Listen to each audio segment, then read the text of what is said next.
दादा ये क्या है? ये रस भरी फ्रूट है। रस भरी फ्रूट, हाँ, मतलब ये खाने में मीठा होगा? मीठे मीठे आते हैं, कीवी जैसे। कीवी खाए है ना?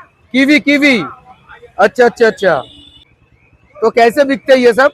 ये पाव की 200, पाव, एक पाव 200? एक 100, 200 ना? 100 रुपीज पाव की। एक पाव 100 रुपीज। तो এটা কিবির মতো খেতে, এক পাও 100 টাকা। बहुत ज्यादा विटामिन सी मिलता है। হ্যাঁ, ये साल में 1 महीने मिलते हैं, 1 महीने साल में। আচ্ছা, এটা বছরে একবারই পাওয়া যায় এটা। ये बनारस का स्पेशल है ना? हाँ, बिना रस का स्पेशल है। ये नाम क्या है? नाम क्या है? रस भरी। रस भरी বেনারস का স্পেশাল। তো এরকম অনেক জিনিস, যেটা আরেকটা জিনিস তোমাদের দেখালাম। তো আমি খুব ভালো লাগছে দেখে। এটা বছরে একবারই পাওয়া যায় এবং এটা বেনারসেই পাওয়া যায়। খাট্টে মিঠি কিবির মতো খেতে লাগে। চলো, হর হর মহাদেব।